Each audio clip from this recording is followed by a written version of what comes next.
In perpetual futures markets, billions in leveraged positions sit exposed on public order books. This visibility turns price action into a predatory hunt for liquidity. This is the liquidity magnet effect, the governing law of short-term price action. When traders build highly leveraged positions, they create massive, clustered zones of vulnerability. These clusters offer enormous pools of guaranteed execution, drawing price toward them with a mathematical gravity. Institutional participants need this resting capital to fill their massive orders. By pushing the market toward these liquidation zones, they can absorb the trade with no friction and minimal price slippage. Understanding short-term crypto volatility requires tracking these hidden pools of leverage rather than reacting to the news.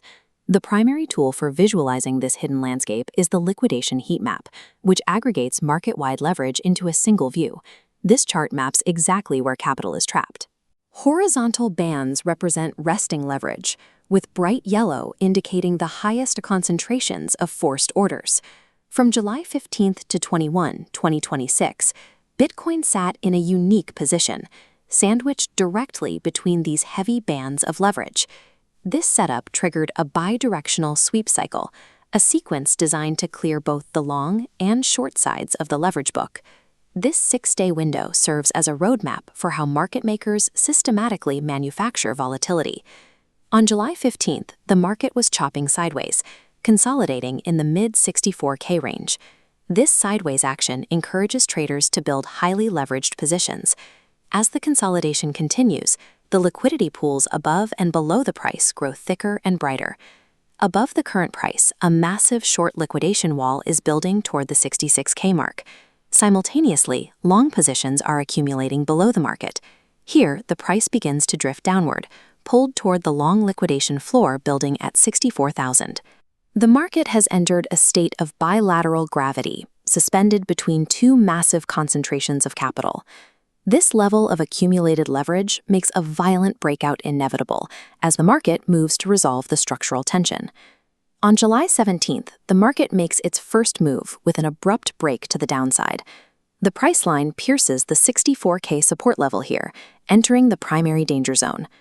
Breaching 64K triggers a wave of long liquidations, as underwater positions are forcibly closed.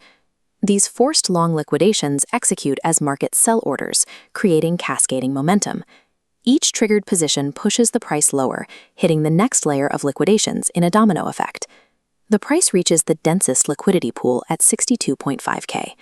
Once hit, the yellow bands that previously marked 63K and 62K vanish as the capital is consumed.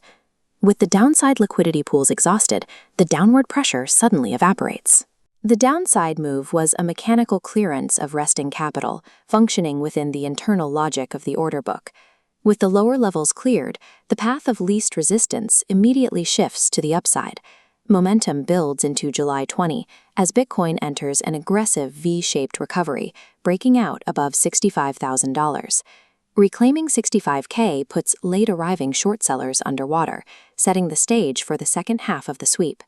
The push to 66K ignites the first massive cluster of short liquidations. This is the short squeeze mechanism in action. The forced short liquidations are immediately executed by the exchange as automated market buy orders. These forced market buys act as rocket fuel.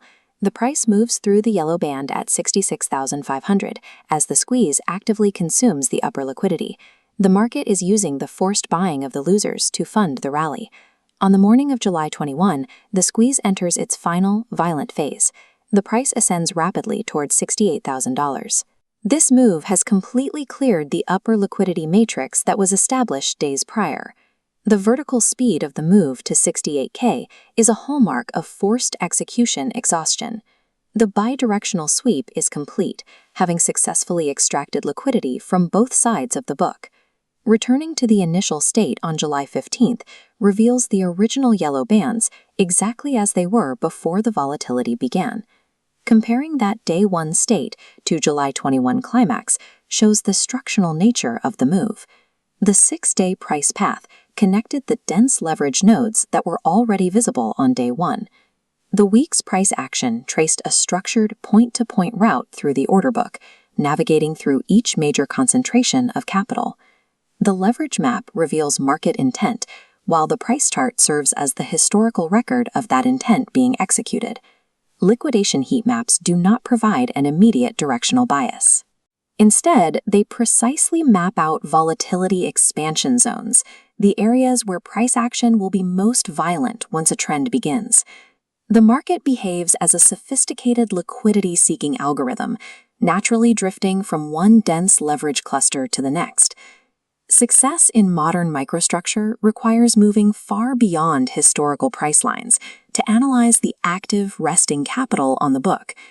To survive in crypto, you must stop guessing the market's direction and start mapping its traps.